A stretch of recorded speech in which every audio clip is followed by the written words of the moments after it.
Hi there, friends. Welcome back to the playlist. This episode is our list of horror movies that changed the genre. It's from back in 2017, and it's as timely today as it was back then. Horror is probably my favorite genre of all films, and I hope you guys like it too, even if you're not into horror movies. And even if you're not into horror movies, I hope you guys will like this episode too. It's just that interesting. Welcome to Stuff You Should Know from HowStuffWorks.com.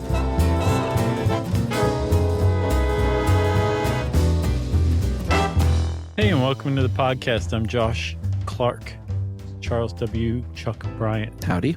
His middle name's Wayne. My middle name's Malcolm. There we have it. I always forget about that. Malcolm. Yeah, Wayne. Named after Wayne Coyne, right? No, John Wayne. And you were named after Malcolm in the Middle. That's right. Right? Frankie Muniz is my namesake. I hope he's okay. Early Bryan Cranston, too. I used to love that show. Oh, it's a great show. I watched it like within the last couple months. I was cleaning the house and put it on Netflix, and still great. Yeah? Yeah, it really is a good show. So you clean your house, you put on your VR goggles and just cue up Malcolm in the Middle? Yeah. No, I just... You walk around and bump into things? And Right, exactly. But I put on like a huge feather duster suit. Yeah, so you're just cleaning and bumping into things. That's right. That's how I do it. Wow. Yeah. It works kind of well. Someone's going to take that idea. Yeah, like the Sharknado. Yeah, but they should sell that suit with purple drink. I think you just get one spot on the floor really, really clean. What are you going to title this one, by the way? Because this was your pick, and we title our own shows, episodes. Some horror films that changed the genre. All right, and you should add this, a.k.a. How could you guys forget blank? Yeah. Yeah, we should say like this. First of all, this is a Grabster article, so it's Grabster's list. Sure. And he knows what he's talking about. If you look at some of the entries, some don't even have source tags. Whoa. He's just like, I just know. He should just source tag it Grabster. But we even took his list and carved some out and put some in. Sure. So how about this? This is Josh and Chuck's idea of some horror films that changed the genre, featuring the mind of the Grabster. Yes. In other words, it is not a complete list of every horror film that changed the genre. Yes. Because I would argue that, well, and actually I see Grabster put Texas Chainsaw Massacre in there. He said that if this were a top 15 list, that would be in there. So would Alien. Yeah, he has that, Alien, Ringu, and the U.S. remake Ring. And I would lobby for... Well, Psycho didn't make it onto his list, but we're going to put that in. Mm-hmm. And there was one more. Oh, even though I didn't really think it was that great, the movie Saw, I think, kind of changed horror films. And that's what this list is. Not best horror films, but things that kind of changed the game. Yeah. It seems like Saw kind of kicked off that torture porn? Yeah, didn't it? I can't remember if it was that or Hostel, one of the two. It was definitely one of the two. For a subgenre. Well, it's pretty accurate, actually.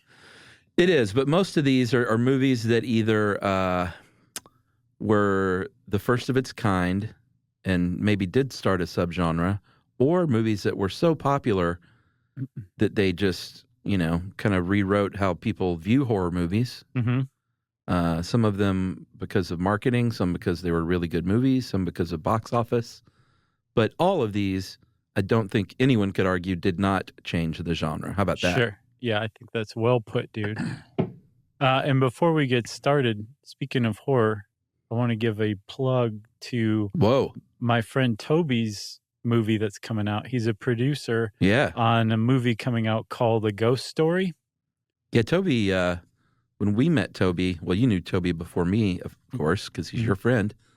But I know him through Yumi, so really, he's Yumi's friend. But he was small time doing short films and stuff. Mm-hmm. And since that time, and this has been within the last, since we've been doing this podcast, he's now big time. Yeah, they did Pete's Dragon. Yeah. And then they have this they did Ain't Them Bodies Saints was I think the one that they kind of broke out with. Which I love that movie. And then this one it definitely kind of falls into that same look and mood and feel. It's called A Ghost Story, and I think it comes out in July.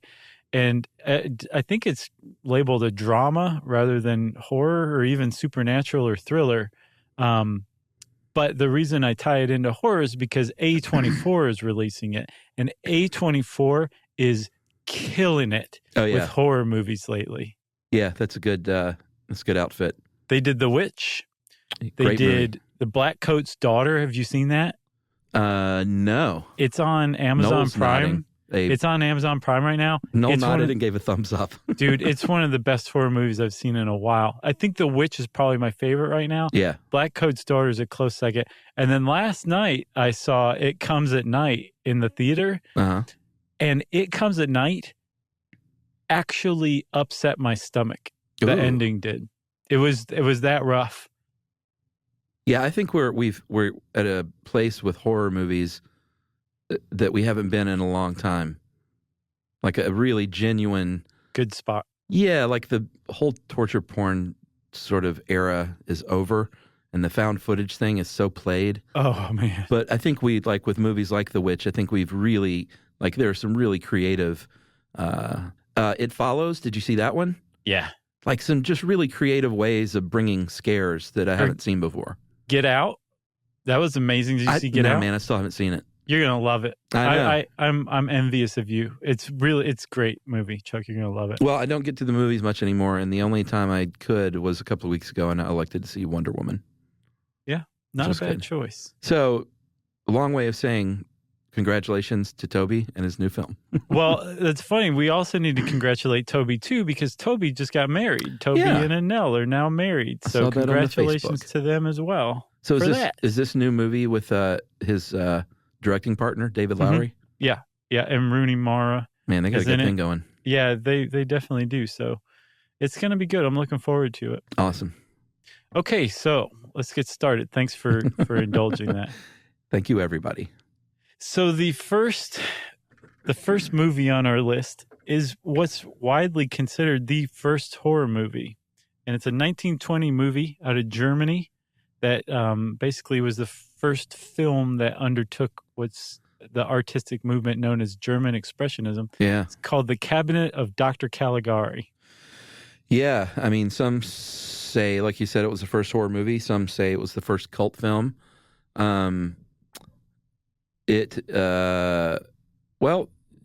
Just you may not be able to get through the whole thing if you're not into silent movies, but you should queue up a little bit of it and watch a little bit of it because it's hugely impactful and still to this day, like very disconcerting to look at because of it, how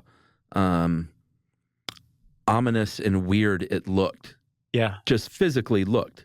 Yeah, like the sets that they built are obviously constructed, manufactured. They were not in any way, shape, or form going for realism. They were going for surrealism for sure. Yeah.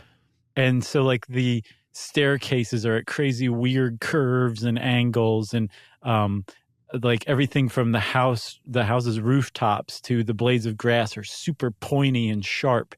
And the shadows that they employed were just perfect. You've never seen a better use of shadows than this. They didn't get in the way. They just created this mood. And it was the first movie to really kind of do that, to use the camera for something other than capturing realism. And it for that reason, it's considered the first horror movie, because that's such a standard part of horror, whether large, like in large part, like in a Tim Burton movie, or in small part, where you're using small spaces to create claustrophobia. The idea of using the set to mess with the viewer's mind, I think, is born in Dr. Caligari's cabinet. Yeah, it's almost like they took a child and gave them construction paper and said, cut out scary things. Right. And then like that movie, The Babadook, I think the actual book within The Babadook was hugely inspired by this. The actual movie itself, the plot is about a sideshow operator, a hypnotist who has a patient that he takes around to these sideshows with a sleep disorder. Supposedly he's been asleep his entire life, and he uses this patient to commit murder. Right. He's like a sleepwalker, Yeah. a somnambulist. So that in itself is a pretty frightening plot. And to think about that being cooked up in 1920, when there weren't really not such things that you think of as horror movies, is pretty impressive. Mm-hmm. And then some of like the deeper critiques I've seen of it was like the explanation for why the filmmakers chose like these weird, odd angles to kind of depict insanity or that kind of thing. Yeah. Was rooted in World War I. The horrors of World War I had just been seen and revealed and recently taken place, and it upended Europe in general, and especially Germany as well. And that the idea is that they might not have had this idea. They might not have had this desire, this drive to create this weird set. And in fact, this weird movie had World War I not happened. Yeah. There's this writer, Jeff Saporito, who kind of put it this way about German Expressionism, because I wasn't exactly sure how to define it. But you're kind of right on the money. He said Germany was largely isolated from the rest of the world following World War I. So Expressionism, therefore, became confined to the country. Refers to a number of creative movements from World War I through the 1920s. Expressionist works examine the current and future state of the culture through bold and artistic creations of creativity, and often explored topics of madness, betrayal, and other intellectual concepts. And nothing encapsulates these ideas more than the cabinet of Dr. Caligari. That's basically what I said. Yeah. Did you read that, or were you just that? I don't know if I read that one or not. It sounded kind of familiar. Yeah. No, just say you came up with it. So the idea of the set just creating like a creepy tone and texture to everything, that was Dr. Caligari. That's how it changed the genre. Yeah. Yeah. Tim Burton, say thank you. Yeah. Have you seen Coraline? No, but I know it. It's they did that to very good effect. You know, I think Hodgman does a voice in that, doesn't he? He does. He does the dad. He did a spectacular job because you actually forget it's Hodgman while you're watching it. That's impossible. All right, Chuck, moving on. That was 1920. We're going to fast forward all the way to what, 1960? 1963, if you're talking about Blood Feast. Well, I wasn't, but let's. Simon Abrams of RogerEbert.com says this: Blood Feast is a terrible film, and a historically important one, too. Yep. And I think that's sort of the deal with Blood Feast. It is not good by any accounts. Did you watch any of it? Yeah, sure. It's not good. No, it's not good. It's terrible. It was written based on a 14-page outline. Didn't even have a script. It's got the same cloying technicolor of like an early Hawaii Five-0 episode. Yeah, for sure. Directed by Herschel Gordon Lewis and producer David F. Friedman. And basically, the idea was this. These guys did not see films as art. They saw them as a business and thought you were foolish if you thought it was anything else. So they sat around, they brainstormed movies that they thought no one else would make. Yeah, because they started out making like Porky's-esque type movies. Yeah. And they were doing fine with that, but apparently they were successful enough with it that there started to be imitators and the market was crowded. So they said, where can we go make movies that no one else is going to make? Yeah, because we want to shock people, essentially. So a couple of ideas they had that did not make the list was Con Man Evangelist and Nazi Torture, which were later made. Yeah, exactly. And they finally said, you know what no one's really done yet is hardcore gore. Yep. Like everyone always cuts away when the knife comes. And you're like, what if we showed the grossest, goriest stuff imaginable on screen? Yeah, and even still, they didn't show. So like one of the first murder, a woman stabbed through the eye, and then the murderer hacks her legs off with a machete. Right. And they didn't show the knife penetrate the eye. They didn't show the machete making contact with the skin. But what they did in Blood Feast, and what made Blood Feast the first of its kind, was they would show what came after that. They would show the brains on the ground. Yeah. They would show the entrails like on the knife. They would show the leg being, that had been dismembered being put into a bag and like the wound that was left by it. Like this was no one had ever done anything like that on film before. No, and it paid off. They depending on who you ask, the budget was anywhere from like 20 to 30 grand, and it made between $7 and $30 million. Like I said, depending on where you get your info, but by all accounts, it was a huge financial success. Yeah, compared to what they paid to make it. Yeah, and they shot it in I think 6 days or something down in Miami. Yeah. Based on a 14-page outline. There wasn't even a script, it was an outline. Basically, it was like, murderer goes and kills this girl. Yeah. Next girl, murderer comes in, kills girl, cuts off leg, that kind of thing, right? Yeah. I mean, if it matters, the movie's about a serial killer caterer. Yeah, that's it. There's your plot right there. Yep. But it was just such a revolutionary movie that the censors at the time, there wasn't such a thing as the MPAA, hadn't been formed yet.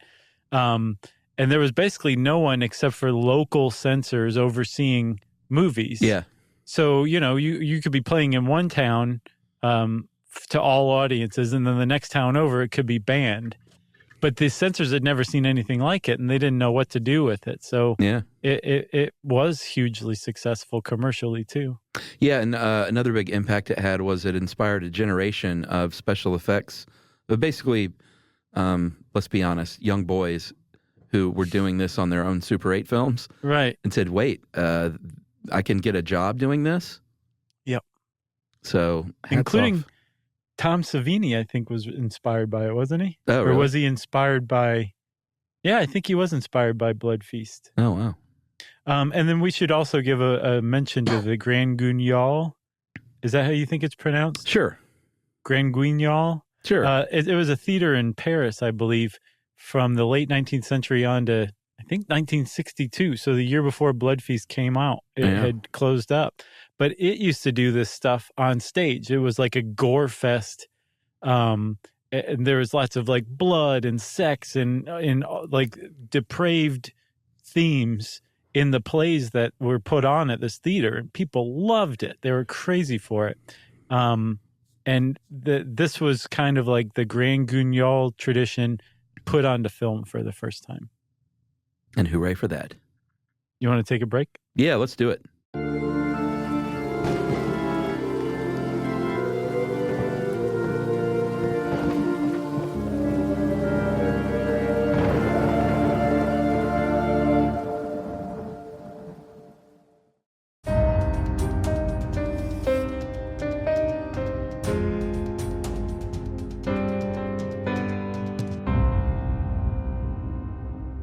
All right, Charles, we're back. So 1960 or 1968? I've got 1968 in front of my face. Okay. And that could be no other movie than Night of the Living Dead, classic George Romero film. Romero was a TV director, making TV commercial director, rather. He was also making short films for Mr. Rogers' Neighborhood at the time. Yeah. And he was young. Yeah. Like I don't know how old he was, but he was a pretty young guy still. I think when he shot Night of the Living Dead, he was like 26 or 27. Wow. So yeah, by any standard, that's still pretty young, unless you're 23. So he and his buddies were like, let's make a horror movie, but let's not make a stupid horror movie. Let's make one with like an actual plot that explores like deep themes too, like a good movie. Let's make the first good horror movie. Well, yeah. So, and we'll delve into that a little more, but that was definitely a different thing at the time. And the other different thing was that all the horror movies up to that point, they were called the Universal Monsters from Universal Studios. You know, all the kind of the classic Frankenstein and Dracula and Creature from the Black Lagoon and the werewolf, and that was mainstream horror. And George Romero comes along and says, how about zombies? And everyone said, what in the world's a zombie? And he said, well, let me define that for every future generation of movie and TV goers and lovers. Well, yeah, and there had been zombie movies before, but they had been things like Dr. Caligari's Cabinet, somebody who was under the control of someone else or something like that. There was a hypnotist, or this was like the first time what we think of as zombies were ever introduced, like flesh-eating ghouls who were dead and had come back to life. Yeah. Just what you think of as a zombie. This guy started that genre, like you said. Yeah, they shot it outside in Pittsburgh on about $115,000 budget. Not bad. Ended up grossing $12 million domestic. Not bad. And I think close to 20 worldwide, and was eventually selected by the Library of Congress for preservation in the National Film Registry. It's a good movie. It's a very good movie. They shot it in black and white to save on cost, even though color was the standard by that point. And black and white is also a little more forgiving for rudimentary special effects. And one of the revolutionary things he did was cast a black actor as the lead, and for no other reason than, hey, this guy Dwayne Jones is really good. Exactly right. Like he didn't go back and go, oh well, our hero is black, so we need to make the whole thing a meditation on race and have him confront racism. It was just, here's the script, and then the guy playing the lead just happens to be black. Right, and he was the best guy in the auditions. And in 1968, this didn't really happen. You didn't just cast a black guy as the lead actor with no like ulterior motive, basically. Right. So I read this review from the time, from 1969, the year after it came out. Young Roger Ebert went and watched it and wrote a review. And he wrote a pretty interesting review, which is basically, it was about the reaction of the audience. And he went to a Saturday matinee that was populated almost entirely by 10, 11-year-olds. Oh, wow. And they were used to seeing The Creature from the Black Lagoon or Frankenstein or, just movies that any kid could handle and could enjoy watching, and, fun, scary kind of stuff. Yeah. And he said that's how that was how the crowd reacted for the first half of the movie. But then about the point where, and here comes spoilers, everybody. If you haven't seen Night of the Living Dead, just hit yourself in the knee with a hammer. The teenage couple go to get gas, and when their car blows up and is engulfed in flames, they die. They're burned to death. He said right about that time, the tone, the mood of the theater changed, and there was no like gleeful screaming anymore. Kids were starting to like not move and were afraid to like move in their seats, and some were quietly crying to themselves. And from that, the whole point on, it just got worse and worse for these little kids watching this movie. So it was a huge impact on horror movies. It like you said earlier, it was kind of the first one to really sort of delve into other issues. Like if you look up like significance of Night of the Living Dead or meaning of Night of the Living Dead or something like that, there are scores of articles that have been written over the years of how it was a metaphor for the Vietnam War or an allegory about distrust of authority or the collapse of traditional family. And I think Romero said, like, I didn't necessarily mean all these things, but you can certainly find it in the movie. That is art. Like one of the great revelations of my adult life is that the artist, the writer, the songwriter, the author rarely intends to imbue as much meaning into their work as people take from it. That's part of art, is interpretation. Isn't that neat? Yeah. Like if you're a writer, if you're a young writer right now who's just sitting there racking your brain for how to insert metaphor and meaning into this, just write your story and people are going to find it for themselves. Yeah, agreed. I wish somebody had told me that when I was younger. I had teachers that said stuff like that. Oh, I didn't.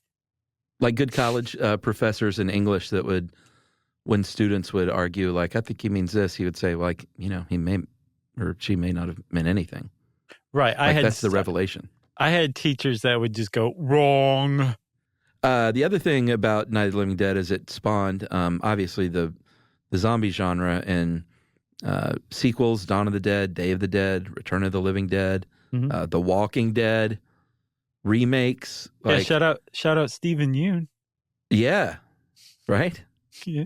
Why not? I'm still into The Walking Dead. You? Yeah, we talked about this. Yes. Oh, okay. We did. Stephen Yeun listens.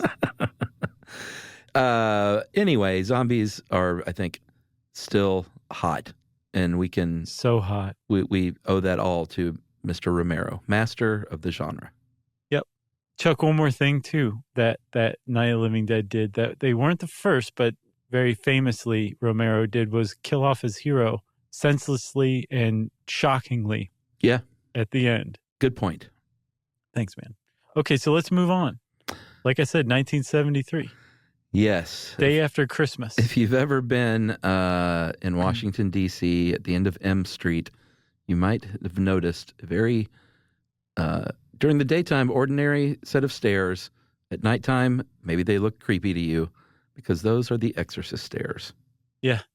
I'm trying to conjure the music in my head, but all I'm coming up with is the Unsolved Mysteries music. It's not quite right. So close, but it's not it. I'm so unsatisfied right now. So The Exorcist was based on a book by William Peter Blatty, who wrote this in 1971, and then in 73 the movie was made.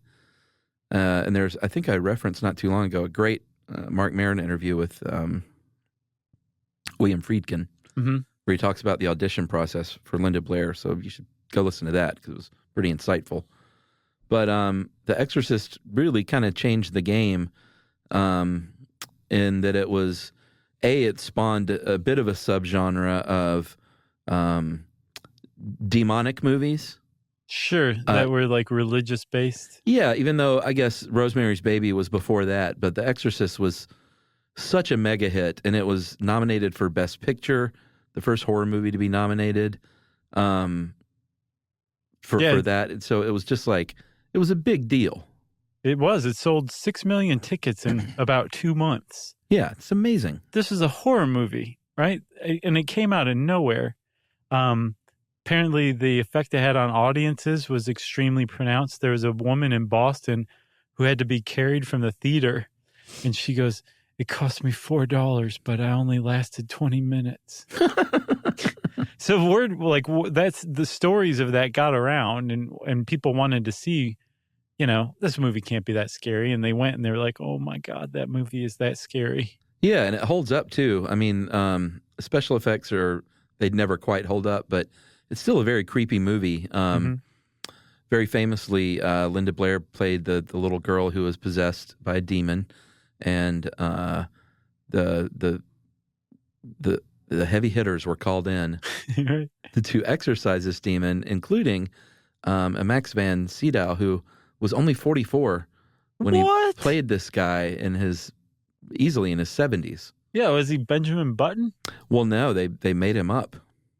Wow, they did a great job. Yeah, which I don't see why they felt the need to do that. I know they, God, who else did they almost cast? Oh, Brando.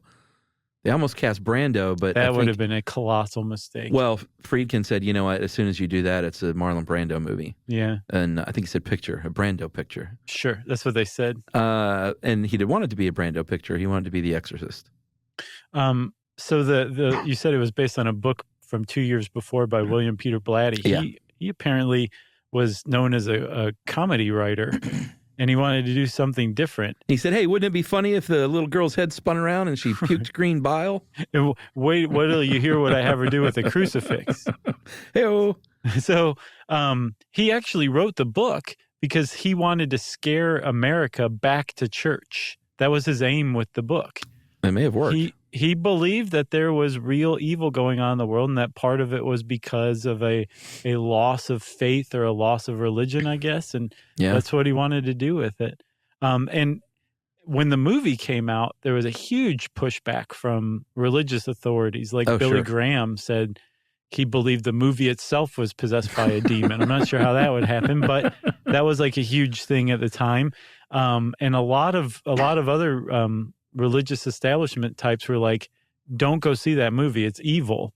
But there were some who were part of religion, major organized religion, who kind of saw through it and said, no, it's good that we're talking about this, that we're telling people, you know, or people are seeing that there's such a thing as like good versus evil literally combating on earth, you know, and people are talking about this and thinking about it.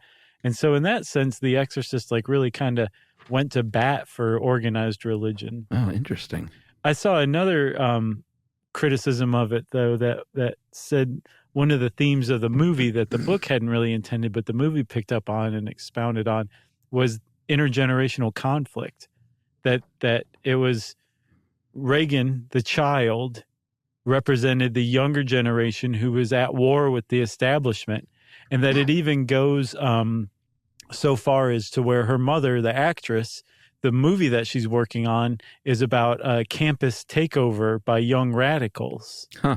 So that's kind of a theme that was apparently part of the subtext, but was a major part of it in the movie, at least. Interesting. Yeah, I thought so too, because apparently, I mean, you think of intergenerational conflict now, apparently in the late 60s and early 70s, it was sharper than it probably ever has been before or since. Yeah. Mm-hmm. The only other thing I got is that the green stuff that she projectiles was Anderson's pea soup and a little bit of oatmeal for texture. Anderson's pea soup. I'll bet you can't get that anymore. Chuck, let's do Jaws and then we'll take a break. I love talking about Jaws. Yeah, I mean, Jaws is on, I did my top favorite movies list at one point on our website, and I listed Jaws as my favorite movie. Favorite of all time? Yeah, I mean, that list changes, but Jaws is always in my top 5. I can watch it anytime it's on. It is one of the, I've often said it's a perfect movie. And what I mean by that is there's just not a misstep. Like, the casting was perfect. The acting was great. The script was great. It played out just perfectly throughout the film. Spielberg was just a master storyteller with that movie. You were talking about how young George Romero was in Night of the Living Dead. Spielberg was 26 when he made Jaws. He was 13 years old. Right. And he was apparently scared to death when he finished filming. The schedule had been for 55 days. It went to 159. Yeah. He had, I think, been allotted $4 million. He ended up spending $12 million on it. Yeah, largely because A, shooting on water is notoriously difficult, and B, the mechanical shark they used was legendarily wonky in how it, or not wonky, but wanky? Wonky. It didn't work. No. It rarely worked. So they spent a lot of time and burnt a lot of hours trying to get this shark to do its thing.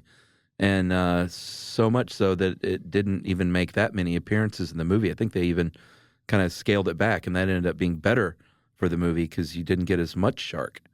I looked up the urban legend about the shark being named after Spielberg's lawyer, Bruce, and apparently it's true. Oh, really? Yeah, Bruce Rayner was the name of Spielberg's lawyer, and that was the nickname for the mechanical shark on the set was Bruce. That's pretty funny. So with Jaws, right? We're talking about horror movies that changed the genre. Jaws not only changed the horror genre, it changed movie making to this day. Yeah. And in multiple ways, multiple massive ways. It changed the entire film industry almost single-handedly. Yeah, it was at the time there was no such thing. You take it for granted now, but there was no such thing as a quote unquote summer release. No, a lot of theaters closed down because AC wasn't in every theater, and people didn't want to sit around in a hot movie theater for 2 hours. Yeah, a summer release or a tentpole film or a blockbuster feature. Like, Jaws was the first one of all those. At the time when Jaws came out, they used to release a movie on maybe 1-2 screens in, say, New York or LA for a week, and then it'd make its way to, Atlanta, Minneapolis, Chicago for a few weeks, and then eventually it'd make it to your small town 6-8 weeks later. Yeah. That was how movies were released. Not Jaws. Jaws was released on 435 screens across the country, which is huge, which is part of the summer blockbuster release playbook now. Yeah, and it was also the first movie to spend lots and lots of money on marketing.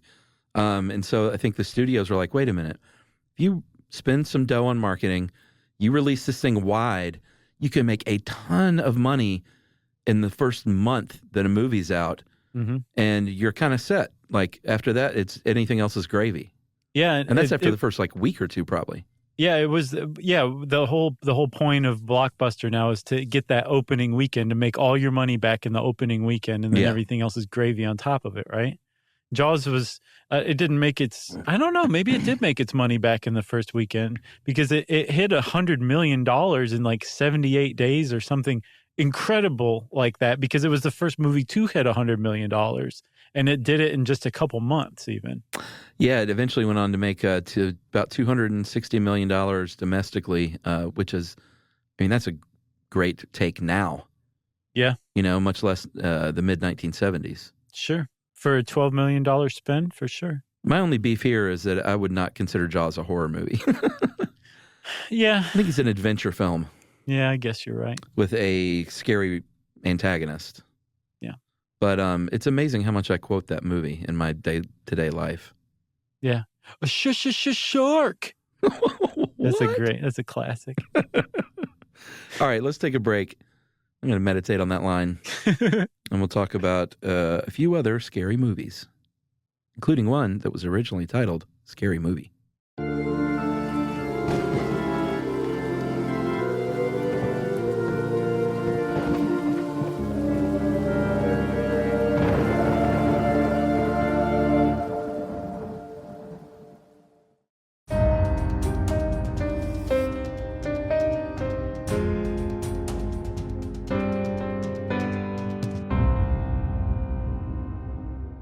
Okay, moving on to Halloween. Halloween, Chuck. 1978, I believe. Halloween.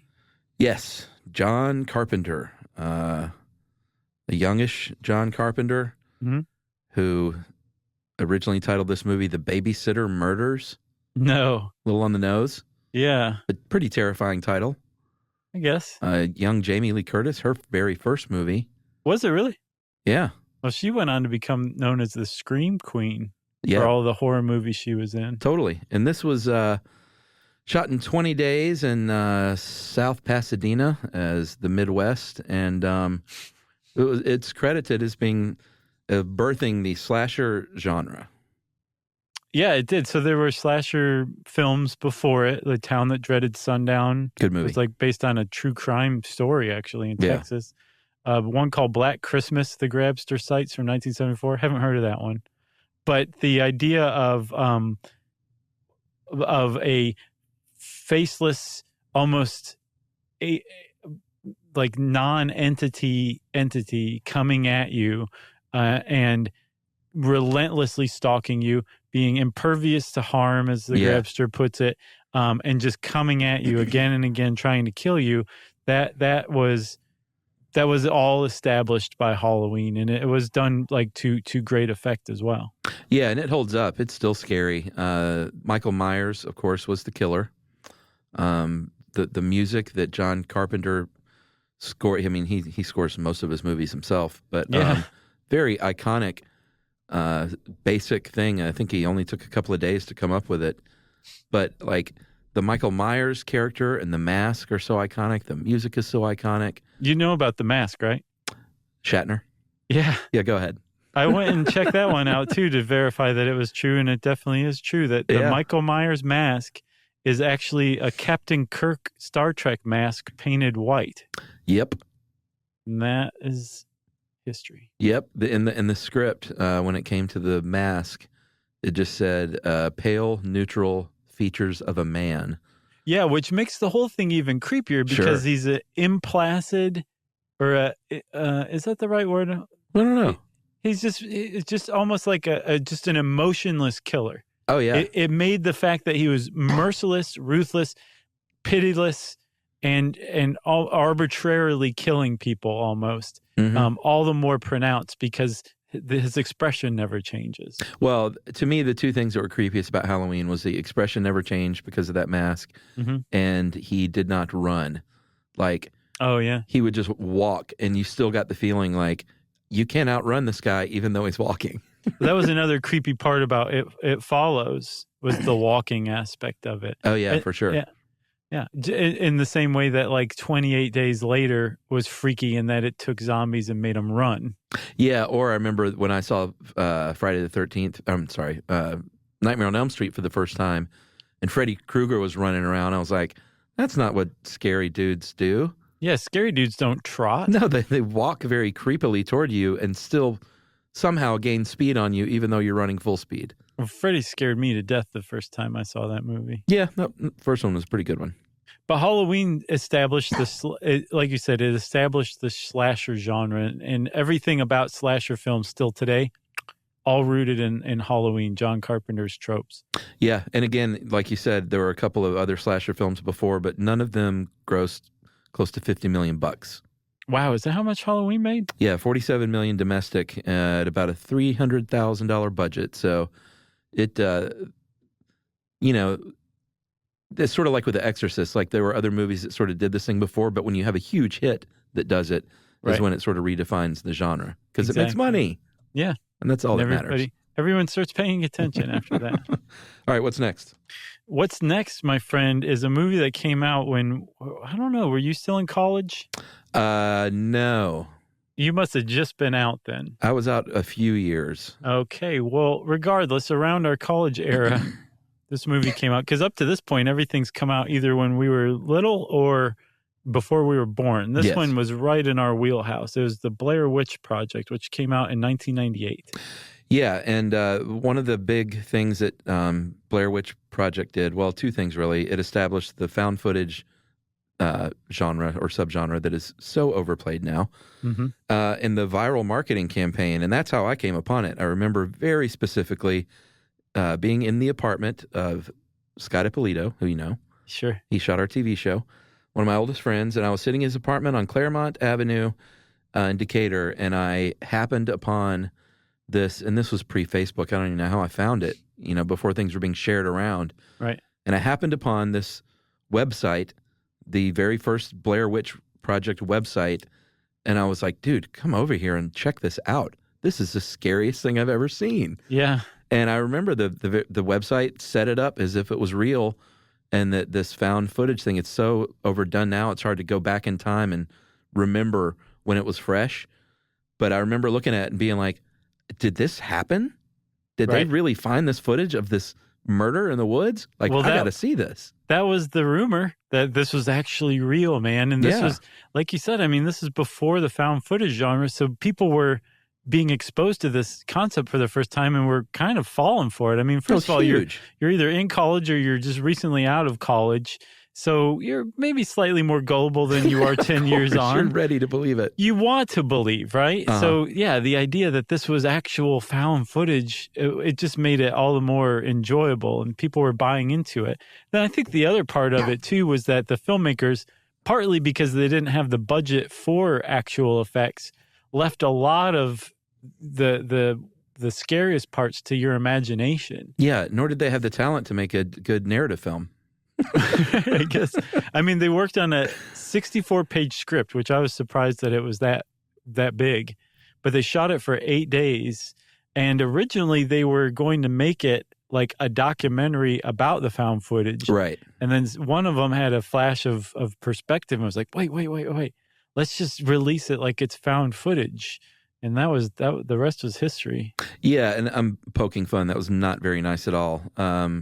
Eduardo Sanchez and Daniel Myrick, the co-directors, they should be credited with a truly ingenious campaign and invention. They weren't the first to come up with found footage, right? No. There were some films before. I've never known how to pronounce it. Mondo Cane or Mondo Cane. I think Cane. It's from 1962, and it was supposedly a documentary about like weird tribal rituals. I think there's head shrinking maybe involved, and it purported to be like real footage. Yeah. Same with Cannibal Holocaust, which if you've never seen Cannibal Holocaust, go out and watch it right now. Yeah. It's very disturbing. And it's so disturbing that the director of the movie was charged with murder because they believed that the actual murders depicted, they were so realistic, they thought that it was a snuff film, basically. But it was supposed to be a documentary as well.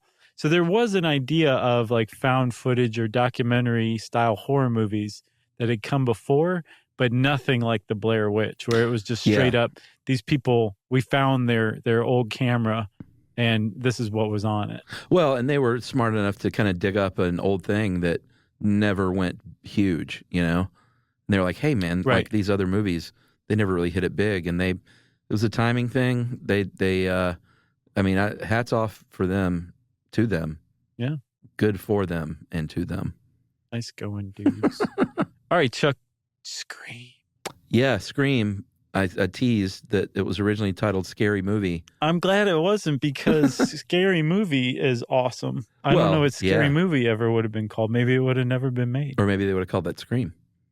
Oh, yeah, I guess so. So Scream was a very big deal when it came out. The writer Kevin Williamson, and this is still the highest growing slasher film of all time, basically. Scream 1 is. It was huge. I got Neve Campbell's haircut as a result of it. Like, it was a big, big pop culture watermark. It was. And one of the big things about it, aside from the boatloads of money that it made, was it spawned a subgenre called meta horror, which is, even though it had been done by no less than its own director, Wes Craven, with Wes Craven's New Nightmare 2 years before Scream, it wasn't nearly as popular. But meta horror is this idea, and if you've ever seen Scream, you know they're constantly just referencing horror movies. Like, this is where, you know, you don't go out and make out in the car because that's where you get killed. And then they would do that and get killed. Right. Although I don't think that specific thing happened. Like, don't go back in the house.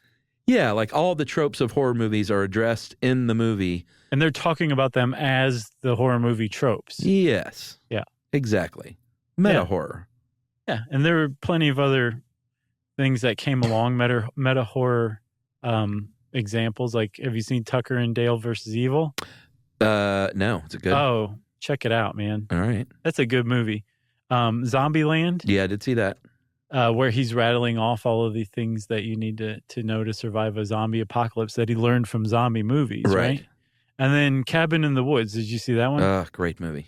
It was a great movie. I thought it was really good. I mean, from beginning to end, it was a great movie.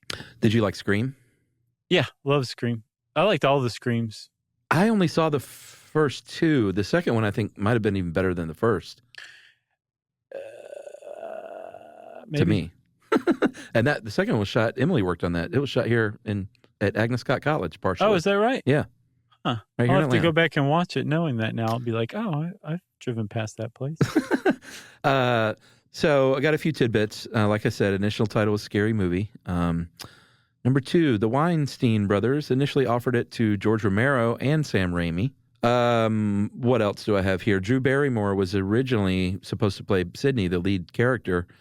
And then she said, no, how about if I just play that girl at the beginning, which kind of was a big thing because you see Drew Barrymore, and it was a big shock when she died in the first scene. Right.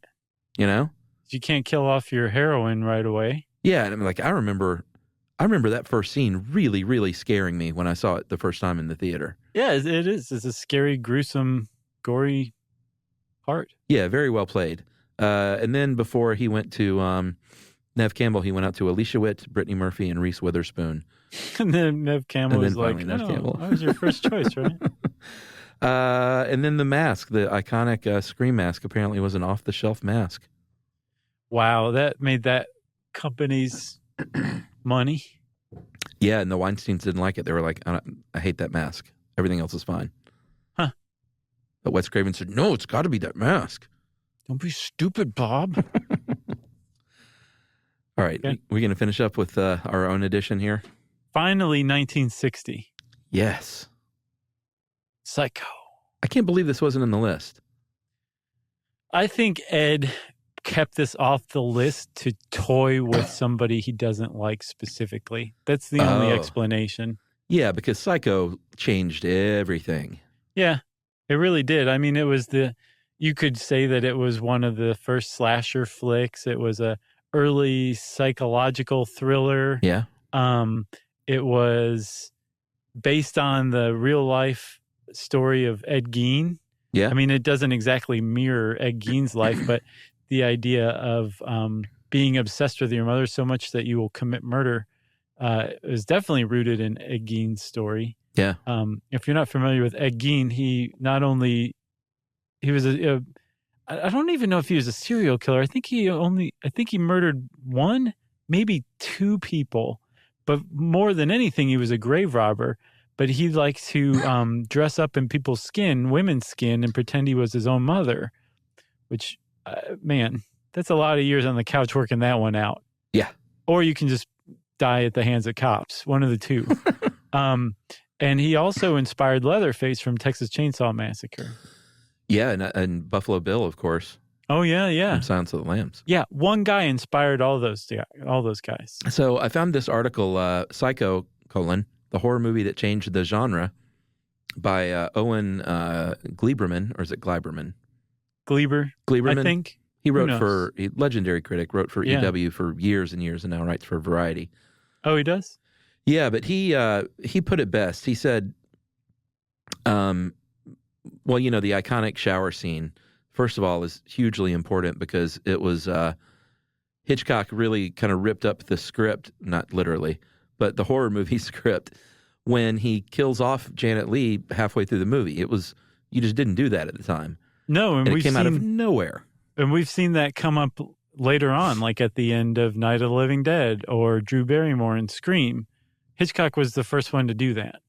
Yeah, and Gleiberman puts it this way. He said he was also slicing through years, decades, centuries even, of audience expectation that the hero or heroine of a fictional work would be shielded and protected, or would at least die, usually at the end, in a way that made some sort of moral dramatic sense. Right. In Psycho, the murder made no sense at all. Right. And he really kind of hits it on the head there. It was like, if you've never seen Psycho or heard of it, the movie's just going along about this woman who steals some money from her work, and she's kind of on the lam and checks into this hotel, and you don't even know it's a horror movie. You're thinking it's a movie about a lady who steals money and is trying to get away from getting caught. Right. And then just out of nowhere, she's hacked up in a shower.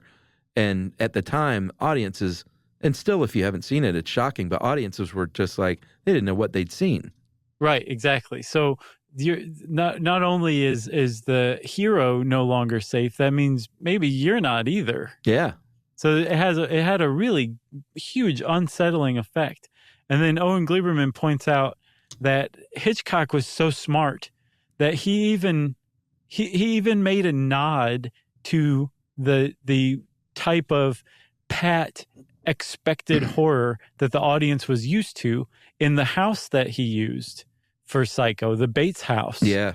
It was this huge rambling Victorian mansion on a hill. And there was lots of taxidermy, and it was over decorated and just creepy. But up to that point, that was horror. That was what a horror movie looked like and felt like. And this was kind of Hitchcock's homage to that. But at the same time, he was also putting the heel of his shoe on it as well. Yeah, and that house was, almost a character in itself. If you've ever seen the recreation of it at in Los Angeles, I think it's at Universal. Did you see it? Oh, yeah. I never did. The closest I came was, I think when Different Strokes went there. That's the closest you got to it? Yeah. Yeah, man, if you've ever seen this thing in person, it sends a chill up your back just seeing this thing in a sunny Los Angeles day. Still. That's awesome. It's such an iconic house. It's oh man, there it is. That's where Norman Bates lives. He's the most disturbed human of all time. Right. So in the movie, of course, there was the mother character who is sort of referenced throughout the movie, and it is not until the end that you realize that there is no mother. Mother's dead. Right. There's just Norman Bates and all his rage and hang-ups. Yeah. So all the monster movies about giant ants or the creature from the Black Lagoon, monsters, things that were an other that a normal person had to do battle with, that was gone. Yeah. Now the monster had been on screen the whole time and you hadn't noticed it. And now what do you think about your neighbor who has seemed a little weird from time to time before? Could he be a murderer who thinks he's his mother? Who knows? Yeah. This is what Hitchcock did to everybody back in 1960. And you almost get, I think Owen Gleiberman points it out. Yeah, he does. At the beginning, he basically says, we probably didn't see Psycho. If you're reading this, you're probably too young to have seen Psycho in 1960, and we should all feel sad that we didn't. Because it's so changed everything that we can't do anything but take it for granted now. And everything that's come since then has been trying to regain that shock and horror that it instilled in audiences. And thus far, no one's actually been able to do it. Yeah, and the other thing, I remember when I saw it when I was younger, I think I saw this when I was like 14-ish, and I think it had this impact on just about everyone. I don't think I took a shower for a month. I was straight up bathtub, curtain open, doors open, windows open. Making your mom watch? She's keeping watch? No, that would have been full circle back to Psycho again. I guess so, yeah. You didn't even want to have anything to do with your mom. No, man. Like, it changed the shower curtain industry for a while after that. Yeah, I'll bet. Very good movie. And there were a couple of Hitchcock movies in the last few years, two different ones.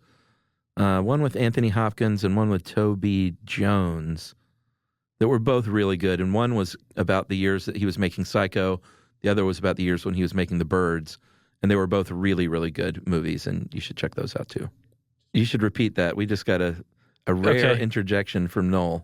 So go ahead and say it again, Josh, in case it didn't come through. So Noel just said that the director of the Black Coat's daughter is Anthony Perkins, who played Norman Bates in Psycho's son. Wow. He also did another movie now that Noel says that. Thanks, Noel. It's called The Pretty Little Thing That Lives in the House, which was another horror movie, a ghost story. I think that was his first one. And I think that might be on Netflix. It's great. It's a really great movie, too. Man, this has got me fired up to see some horror movies. It's a renaissance of horror. Yeah, it's tough, though, because Emily doesn't really dig it, so I have to just find alone time to do this. Go to watch it in the bathroom. All right. Well, if you want to know more about horror movies, go watch horror movies. Go forth. And let us know what we missed, for God's sake. Yeah, if you want to check out Grabster's list, type in horror movies on the search bar at howstuffworks.com, and it'll bring up this fine list that you'll disagree with. And since I said disagree, it's time for listener mail. This is from Eric, and I'm going to call it what he called it, a Schoolhouse Rock nostalgia theory. All right. I think he's pretty right on. This just came in, actually. This is a hot take. Hey, guys, in Schoolhouse Rock episode, Josh made the statement that Gen Xers are most nostalgic generation and attribute it to the success of Schoolhouse Rock. I'm going to offer my own theory. I propose that Gen X is nostalgic mostly for pop culture because of the of child-targeted advertisements and marketing in the 70s and 80s. Maybe. It's certainly something we've talked about. This theory's got legs. While our little impressionable brains were developing, we were being taught by those who were steering pop culture to long for and find fulfillment in the toys and other products our cartoons were pushing on us. Now as adults, those messages are still deep in our psyche, and we can't shake the idea that we still really need those Star Wars action figures to be happy. Not because the toys and the shows were so great, but because we had been tricked into believing we need them. I have nothing scientific to back this up. Just a hunch. Yeah, what? You mean there hasn't been a study from MIT right. on Star Wars toys? I'm kind of surprised by that as well. I thought you were being facetious at first, and then it just took a turn. Yeah, I don't know which way's up at this point. Yeah. Nothing scientific to back this up, but I'd love to hear what you all think. See if anyone out there is any respectable and informed input. Love what you guys do. I love you, Eric. That is from Eric Lewin. And Eric, I think that's super valid. Yeah, I do too, Eric. I think you've really hit upon something here. And that's all I have to say about it. If you have a great theory, fan theory, real life theory, whatever, we want to hear them. Especially if it's interesting. You can tweet to us at SYSK Podcast or Josh Clark. You can post it on Facebook at Charles W. Chuck Bryant or Stuff You Should Know. You can send us an email to stuffpodcast@howstuffworks.com. And as always, join us at our home on the web, stuffyoushouldknow.com. For more on this and thousands of other topics, visit howstuffworks.com.